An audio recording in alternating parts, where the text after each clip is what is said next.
Eh bien, bonjour, bonsoir, salut à toutes et à tous, ici Raiger. On se retrouve aujourd'hui pour ma, je crois, première review autre que sur la licence One Piece. Et aujourd'hui, j'ai décidé de parler de The Amazing Spider-Man. Donc, à l'époque, The Amazing Spider-Man, c'est un film qui m'avait pas hypé. Je dis pas que je pensais que ça avait l'air d'être nul. En fait, c'était vraiment par rapport à, juste à moi. En fait, j'avais pas envie de reset les aventures des films Spider-Man que j'avais vus à l'époque, la trilogie de Spider-Man qui était sortie avant The Amazing Spider-Man. J'avais pas envie de la reset, parce que du coup, moi, elle m'avait beaucoup plu. Et j'étais pas trop content de l'idée de recommencer encore une fois la licence de Spider-Man. Parce que moi et Spider-Man, l'air de rien, c'est quand même une assez longue histoire. Spider-Man, je me rappelle qu'à l'époque, j'avais les VHS, j'en avais deux ou trois. Je les regardais en boucle quand j'étais petit. Et c'était le dessin animé des années 90. Donc c'était pas ceux qui sont récents, c'est-à-dire je sais même pas, je suis même pas intéressé par les nouveaux dessins animés Spider-Man, mais c'était à l'époque où c'était un peu à l'ancienne, c'était dans la même lignée que Batman, que la Ligue des Justiciers, que X-Men, mais avant X-Men Next Generation ou je sais pas quoi, là, ou Evolution. Donc moi et Spider-Man, là, c'est une assez longue histoire. Quand les films sont sortis, j'étais trop chaud. Et justement, The Amazing Spider-Man, en fait, ça m'a fait me dire, ah non, ils vont reset les aventures de l'homme araignée, c'est commercial, je comprends pas pourquoi est-ce qu'ils font ça, pourquoi est-ce qu'ils ont pas tout simplement fait la suite Spider-Man 4. J'étais pas trop d'accord avec le principe du film, et là, je l'ai regardé aujourd'hui en 2020, et je pense que je suis passé à côté de quelque chose, pour être honnête, parce que je trouve que c'est un bon film. Alors, je vais pas dire que c'est le film du siècle, le film Spider-Man, toute génération confondue. J'avais vu Amazing Spider-Man 2, parce que justement, Amazing Spider-Man 2, il n'y avait pas ce problème de reset de l'histoire, donc j'ai regardé Amazing Spider-Man 2, qui était un méchant que j'aimais beaucoup, qui était Electro. Ça me rappelle que j'avais aussi des DVD je crois que c'était The Amazing Spider-Man, justement. Mais c'était des DVD, c'était un peu plus sérieux que les dessins animés, un peu moins coloré, beaucoup plus sombre. Ça racontait aussi un peu l'origine des personnages et des méchants. On avait le Caïd, on avait Electro, on avait, je crois, aussi l'Homme Lézard. En fait, il y avait beaucoup de méchants et à la fin de cette série, alors voilà, il faut que je prévienne maintenant, il va y avoir du spoil, hein. Une review, c'est une critique à chaud, mais on raconte l'histoire et on dit et on réagit sur ce qui s'est passé. Donc voilà. À la fin de cette série, finalement, je vais pas la spoil pour ceux qui pourraient être intéressés. Elle existe, j'ai oublié son nom, mais c'était un truc qui était un peu perdu parce que du coup, à l'époque où c'est sorti, les comics, oui, c'était un peu sérieux, mais je veux dire, les adaptations qu'il y avait en dessin animé, c'était vraiment pour un public jeune. Alors, il y avait quand même de temps en temps des histoires sombres, les méchants étaient dark, et il y avait potentiellement des scènes, on va dire, un peu, pas perturbantes, mais un peu sérieuses. Mais il faut quand même garder en tête et être honnête envers soi-même que ça visait un public d'enfants comme les séries Marvel et DC qui sortent maintenant. Ça vise les jeunes, ça vise les petits, les moins de 12 ans, les 12-14 ans, allez, on va dire. Mais du coup, voilà, c'est pas fait, c'est pas aussi sérieux, c'est pas aussi dark, c'est pas aussi hardcore, on va dire, que peuvent l'être certains comics. Voilà. Donc moi et la licence Spider-Man, c'est les VHS, c'est les DVD de la fameuse série, c'est la trilogie des Spider-Man, et ensuite, plus récemment, bien évidemment, avec le MCU, moi j'ai accroché complet. Avec le MCU, j'aime beaucoup le Spidey, le Spider-Man, l'homme araignée du MCU, c'est-à-dire celui qui est tourné par Tom Holland, là, je sais même pas comment il s'appelle en vérité. Donc c'était quoi? Homecoming, Far From Home, et on le voit dans Civil War. Ok. Civil War, on le voit aussi dans Endgame et dans comment ça s'appelle, Infinity War et aussi Endgame. Mais le Spider-Man du MCU me plaît beaucoup. J'aime bien ce Spider-Man plus jeune, plus dynamique, qui fait des références au film, à la pop culture. Je l'aime pas mal. Et justement, The Amazing Spider-Man, en fait, c'est un film que j'avais rajouté à ma liste Netflix qui a des millions de séries et films que je vais probablement pas regarder chacune d'entre elles. Et je me suis dit justement que j'allais le regarder, parce que du coup, je suis un peu hypé en fait par Spider-Man. Et justement, la licence Spider-Man, c'est intéressant de noter qu'elle appartient plus à Sony qu'à Disney, donc MCU. Et ça fait que du coup, il y avait des rumeurs comme quoi, après Spider-Man Spider-Man MCU 3, que je vais appeler Spider-Man Sweet Home, qui d'ailleurs réunit apparemment les deux acteurs, les deux autres acteurs qui ont aussi joué les Spider-Man, donc du coup dans The Amazing Spider-Man, dans The Amazing Spider-Man et dans la trilogie sortie avant. Les deux acteurs apparemment sont dans le film. J'ai vu un article dessus, j'ai pas cherché à confirmer l'information. Et du coup, j'étais un peu dans ma petite hype, et donc du coup, The Amazing Spider-Man, c'est un film que j'avais rajouté à ma liste, dans le sens où je me suis dit que, voilà, pour la culture, faut que je le regarde. Donc si vous l'avez pas regardé, très sincèrement, je vous le conseille, parce qu'il faut savoir que c'est un film qui est quand même pas mal émotif, il y a quand même pas mal d'émotions. C'est un film qui m'a un peu fait piquer des yeux. Donc j'ai pas de scène en particulier qui après parce que je viens tout juste de le regarder. Hein, j'ai pas de scène qui sur le coup m'ont marqué. Mais par exemple quand Oncle Ben meurt, j'ai été touché par la petite scène avec Flash qui est un peu le voyou de l'école qui du coup écrase un peu tout le monde. J'ai quand même été touché par ce personnage et par la démarche de se dire oui voilà t'as perdu quelqu'un, j'arrête d'être le trou du cul de service, je comprends ce que tu ressens et je veux même te montrer que même moi tu pourrais croire que je suis le mec qui fait chier à tout le monde et qui a pas de cœur, même moi je suis touché par ton histoire et du coup voilà si tu veux parler je suis là. Ça va mieux maintenant, enfin bref. Et c'est un film qui a vraiment tiré dans l'émotion. Donc ça fait un peu quand même film hollywoodien à l'ancienne, c'est-à-dire un schéma un peu classique, un héros un peu, on va dire, j'ai pas envie de dire paumé, mais un héros un peu nul, entre guillemets, le nul de la classe, mais l'intello de la classe, le nerd de service, qui du coup découvre enfin, développe des facultés incroyables et devient maintenant le cool que tout le monde apprécie. Mais le schéma classique, il y a le love interest, c'est-à-dire le personnage féminin qui n'est là que pour montrer que pour avoir du love interest. La structure du film, parce qu'il y a quand même un point qui m'a déçu, c'est le lézard. Pour être honnête, le lézard, je trouve qu'il ressemble pas au lézard comme je l'aurais imaginé en fait dans un film, c'est-à-dire vraiment avec une tête de lézard, pas une tête avec des écailles et tout. Je veux dire, le corps est cool, mais c'est surtout le visage qui déçoit. Et en plus, il a aussi cette manie de retirer sa veste de scientifique, alors que moi, je me souviens que dans le dessin animé des années 90, le lézard, il avait sa veste de scientifique, parce que c'était un scientifique quand même, et qu'il était convaincu je crois, de me souvenir que les lézards étaient en gros la race ultime et que tout le monde devait devenir des hommes lézards comme lui. Alors après, voilà, le dessin animé des années 90, ça remonte très loin, ça remonte à mon enfance, ça fait 20 ans, ça fait 20 ans, donc bizarrement, j'ai pas plus les souvenirs aussi chauds.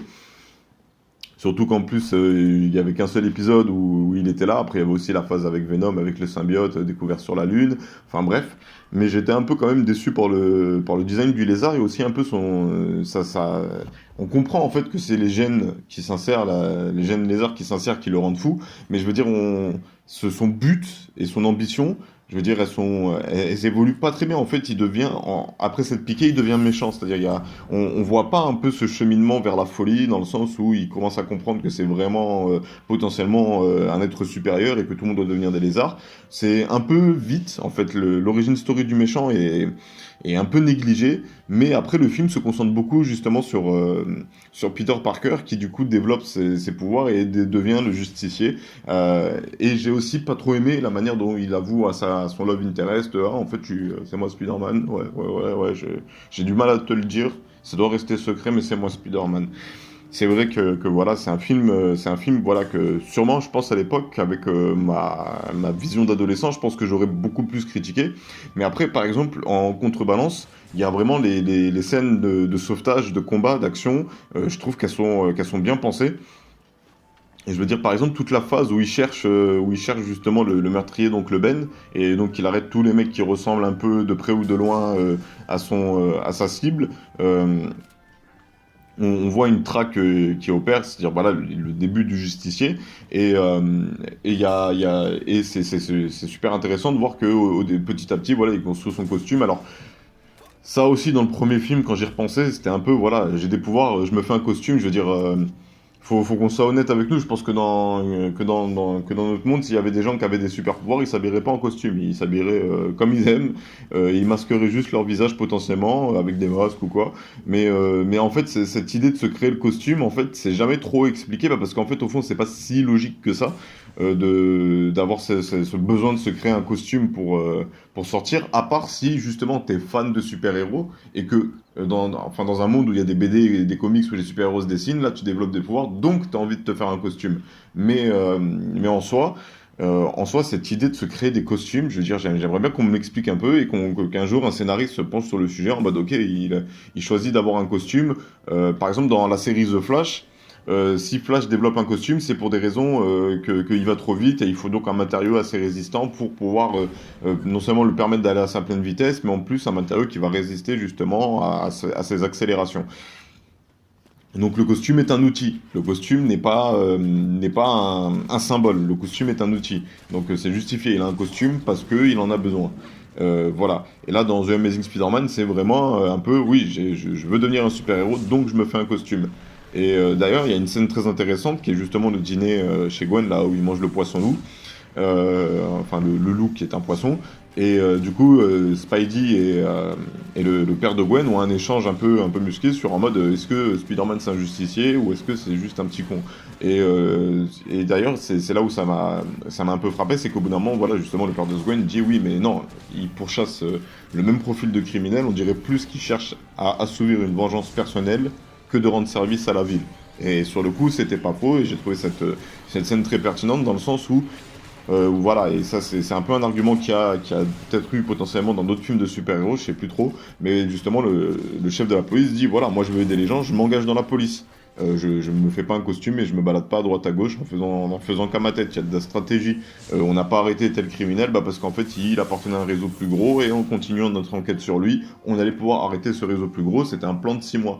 Et je trouve que justement c'était un sujet très intéressant à aborder et peut-être que ça aurait mérité plus de développement dans un film où justement demain s'il y a vraiment un super-héros dans notre vie de citoyen lambda, alors déjà en France ça pourrait être intéressant de noter ça, mais à quoi l'intégration des super-héros pourrait réellement ressembler? Parce que c'est vrai que avec les super-héros, on les met face à des ennemis impossibles à battre. Je veux dire, c'est un truc de l'espace qui descend sur Terre avec un vaisseau et qui manipule la roche, ça paraît logique de faire appel à Hulk, Iron Man et potentiellement Doctor Strange. Ça paraît logique. Mais dans la vie de tous les jours, si demain quelqu'un développe des pouvoirs, à quoi pourrait ressembler justement l'intégration de cette personne dans le système actuel et justement pour prendre en compte je trouve que c'est un sujet qui pourrait être très intéressant à traiter. Mais ça n'empêche pas que le film, il a quand même une scène que j'ai trouvé tout simplement magnifique. Alors, je vais déjà faire le lien. La première scène d'affrontement contre le lézard, ça se passe sur un pont. Le lézard pourchasse en fait quelqu'un qui va aller faire des tests sur les anciens militaires et il veut l'arrêter. Et donc du coup, Spider-Man le pourchasse et tout, et il balance des voitures par la route et Spider-Man les attrape toutes et il les attache. Et au bout d'un moment, il y a un petit enfant qui est justement coincé dans une des voitures qui est tombée. Et du coup, il y a une scène vraiment tendue, suspense et tout. T'as pas envie que le gamin y passe. Et, euh, et du coup, il sauve l'enfant et il le remet à son père. Et plus tard, le père, en voyant la télé, lorsqu'il voit que Spider-Man a du mal à avancer pour se rendre à la tour pour affronter le lézard, il décide en fait de contacter, parce qu'il travaille sur le chantier, et il décide de contacter tous les mecs qui peuvent piloter des grues qu'il connaît, pour justement permettre de faire une belle autoroute de grues, une belle ligne droite de grues, qui va permettre à Spider-Man de vite atteindre la tour Osborn. Et j'ai trouvé cette scène tout simplement genre magnifique et pleine d'espoir. Je sais pas comment expliquer, c'est une réflexion je pense, ne me serait jamais arrivée à l'époque si j'avais regardé The Amazing Spider-Man pendant la hype. J'aurais pas noté, j'aurais trouvé le film un peu cliché. Parce que c'est vrai qu'il y a deux, trois petits clichés. Je veux dire, c'est par exemple le kite du lycée qui prend le héros pour tête de turc et ensuite ça s'inverse. Je veux dire, on l'avait déjà vu dans le 1 et c'était les raisons pour lesquelles j'avais pas envie spécialement de revoir en fait le reset de cette aventure. Et je vais faire le parallèle, c'était pareil avec les films Batman, parce que à chaque fois reset le héros pour justement adapter et refaire une nouvelle adaptation alors qu'il y en a eu 40. Et c'est pour ça que j'ai beaucoup aimé Batman versus Superman, bah parce que du coup l'origine de Batman c'est bon, tu la connais, tu sais que ses parents sont morts, on te met une scène générique et tout, ça te marque, tu sais, tu vas regarder ce film, tu le sais, t'as déjà vu, t'as potentiellement vu la trilogie, t'as déjà vu les films avant, t'as peut-être regardé les dessins animés, t'as peut-être voilà, tu t'en as bouffé du Batman et tu vas regarder le film parce que justement t'as tellement bouffé du Batman que tu vas voir une adaptation au film. Et ça fait que du coup j'ai beaucoup aimé cette manière qu'il y a eu dans le film Batman versus Superman, plutôt que de raconter l'origine du héros, pourquoi est-ce qu'il est devenu Batman, plutôt de nous dire pourquoi est-ce que le héros veut affronter Superman. parce qu'il trouve, voilà, et j'ai trouvé ça très intéressant. Mais cette scène des grues, je trouve qu'elle est porteuse d'espoir dans le sens où c'est un peu une manière de dire que même si on n'a pas de pouvoir en vérité, même si on n'est que des humains, si on s'unit tous contre le même mot, contre le même mal, on peut le surmonter. C'est un peu une vision Disneyland. On pourrait croire que c'est cliché, c'est un peu une vision Disneyland de la vie. Non, on peut pas tout arrêter et tout. Mais moi, je pense que en vérité, c'est pas si Disneyland que ça, parce que si on est tous liés pour atteindre le même but, on peut y arriver. Et l'histoire, je pense qu'elle l'a prouvé. Je pense que l'histoire l'a prouvé dans le sens où, par exemple, lors de la Seconde Guerre mondiale, une fois que la France était en embargo, je crois qu'on dit en gros sous l'emprise de l'Allemagne, il y a je crois que c'est De Gaulle, bah, en tout cas il y a un des généraux, dans Mitterrand c'est pas Mitterrand, je sais plus, en tout cas il y a quelqu'un qui a alimenté une rébellion et tous ceux qui n'étaient pas qui étaient pas pour se laisser faire par l'Allemagne ont créé un grand réseau qui leur ont permis ensuite de se défaire de la situation bien. Enfin, il y a eu l'intervention des Alliés, mais il y avait les rebelles en France et justement ça prouve que c'est vrai, ça prouve que c'est vrai. Même en parallèle, l'Allemagne tous unis vers le même but de conquérir la France et de se venger de la défaite de la Première Guerre mondiale. Dans la première partie de la guerre, ils ont réussi à le faire. Et c'est la preuve que lorsque les humains et lorsque le peuple s'unit pour le même but, on peut l'atteindre. Et je trouve que cette scène de grue, en fait, elle est porteuse d'espoir parce que justement, c'est un peu ce message dans le sens où des humains lambda qui travaillent de manière entre guillemets lambda, même si moi, en ce moment, je suis justement dans une grande réflexion où je me dis que putain, mais construire un bâtiment, rien, c'est un truc impressionnant en fait, quand on y repense. Et dur à expliquer, hein, parce que plus c'est grand, plus c'est compliqué, hein, apparemment. Et ça fait que du coup, ça fait que du coup, j'ai trouvé cette scène juste magnifique dans le sens où ça arrive au moment où voilà, il prend une balle dans la jambe, il arrive plus à courir, il arrive plus à grimper, les gens ils sont là, je sais pas s'il va y arriver à temps, il a l'air d'être blessé, il y a un flic à la con qui lui a tiré une balle dans la jambe parce qu'il a pas compris que le chef de la police il le laissait partir. Et justement, j'ai trouvé cette scène porteuse d'espoir et d'un message d'unité, tous unis pour la même cause, on peut y arriver. Et c'est cliché quand ça sort, quand c'est dit, mais si on le met en pratique, c'est plus une réalité de la vie qu'un cliché. Voilà. Donc, par contre, je pense très sincèrement que c'est un film qui est à voir qu'une fois. De ce que je me souviens de The Amazing Spider-Man 2, je vais pas en parler parce que du coup le sujet c'est The Amazing Spider-Man, mais je vais en parler rapidement. C'est que le film est un peu plus spectaculaire, l'air de rien, dans les scènes de bataille, de combat, et même un peu mémorable dans les dialogues, je trouve. Là, The Amazing Spider-Man, c'est un peu une sorte de Spider-Man 0, dans le sens où voilà, ça explique son origine, son premier ennemi, c'est une tête, il comprend les molécules, on sait pas trop, ça aborde aussi, voilà, ses parents partent un peu comme ça à l'improviste en speed parce à cause d'une visite de quelqu'un dans leur appartement et ils disparaissent comme ça et on sait pas ce qu'ils deviennent, c'est un peu une quête, voilà, où est mon père, pourquoi est-ce qu'il m'a abandonné. C'est un peu une origin story en fait qui je trouve est l'air de rien mieux que la une parce que par exemple je me souviens d'une scène dans le premier volet de la trilogie, c'est au bout d'un moment voilà Peter Parker découvre qu'il a ses pouvoirs, il grimpe sur un mur et ensuite il se pose une question comme ça, est-ce que je peux tirer des toiles, et au bout d'un moment alors la scène est un peu comique l'air de rien lorsqu'on y repense parce qu'il laissait plein de signes, mais donc j'ai eu une coupure, je suis désolé. Je reprends quelques heures plus tard, donc je sais que je m'étais arrêté au signe pour lancer. Dans la trilogie précédente, en fait, d'un coup, le héros, quand il découvre ses pouvoirs, il était pris d'une frénésie. D'un coup, il voulait tester de lancer une toile. Et justement, il a essayé plein de signes de main, des trucs, des trucs à droite, à gauche, pierre, feuille, ciseaux, papier, coup de poing, toile. Et au bout d'un moment, il trouve, mais c'était pareil, même quand j'étais petit, je m'étais fait la remarque, genre, mais pourquoi est-ce qu'il fait ça d'un coup comme ça? Qu'est-ce qui lui arrive? Qu'est-ce qui lui arrive? Pour quelle raison? Est-ce qu'il teste les signes de main? Je veux dire, c'est la première fois il vient de découvrir ses pouvoirs, donc potentiellement il ne sait pas qu'il est capable de lancer des toiles, peut-être qu'il le sent, mais qu'est-ce qui le pousse en fait d'un coup à vouloir tester des signes pour lancer une toile? J'avais pas compris à l'époque.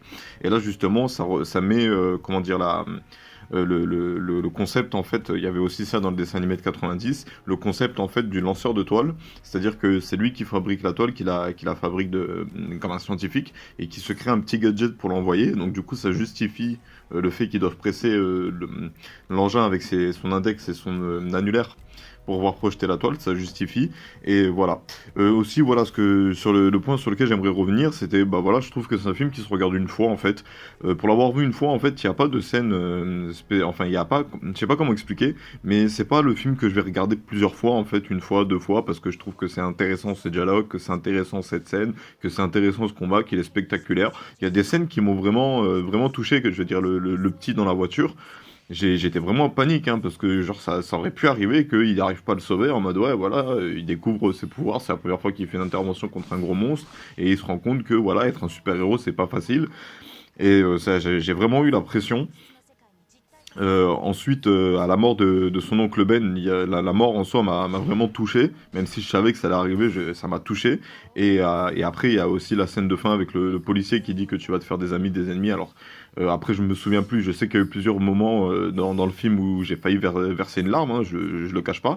Mais je trouve vraiment que la scène la plus belle de ce film, c'est vraiment en vérité la scène des grues, c'est-à-dire que les citoyens normaux qui se disent on va l'aider, on est des travailleurs normaux, et les citoyens normaux. On est des travailleurs normaux, mais on va aider un super-héros pour aller affronter une bestiole sortie de nulle part, enfin sortie tout droit d'un comics. Et j'ai trouvé cette scène très belle et porteuse d'espoir. Donc, mon avis général, c'est que c'était un bon film, l'air de rien. Je regrette un peu d'avoir mis autant de temps pour le regarder. C'était vraiment, à l'époque, on va dire, une connerie d'adolescent, dans le sens où c'était de l'intégrité en trop. C'est-à-dire que j'étais, la première trilogie m'avait vraiment plu. Le fait qu'il reset la licence, ça m'avait déplu. Et donc, du coup, j'ai pas voulu aller regarder le film. Et j'ai regretté. J'avais mis dans ma liste parce que justement, j'avais regardé le deuxième qui m'avait plu. Et j'étais là en mode, bah, il faudra au moins que je regarde le premier. Et je suis bien content de l'avoir fait aujourd'hui, de vous en faire une vidéo parce que je trouve que c'est un bon film. Alors pourquoi est-ce que j'ai pas fait un avez-vous dessus? Bah pour plusieurs raisons. Je pense qu'il a quand même eu son succès. Déjà pour commencer, dans Avez-vous, c'est vraiment des œuvres secrètes, mystérieuses, inconnues. Et d'ailleurs, enfin j'ai trouvé une bibliothèque manga où ils mettent les nouveautés. Et il y a deux trois petites œuvres qui m'ont tapé dans l'œil. Et j'ai prévu potentiellement de commencer une nouvelle série et de la proposer dans un Avez-vous après avoir lu le premier tome si ça me plaît. Et deuxièmement, c'est aussi parce que le film est alors récent, je sais pas si c'est un bon terme, mais c'est aussi parce que j'ai aussi envie de pouvoir faire des critiques, des fausses critiques. Hein. Les reviews pour moi c'est des critiques à chaud, donc j'ai envie de pouvoir faire des reviews sur les œuvres qui m'ont plu.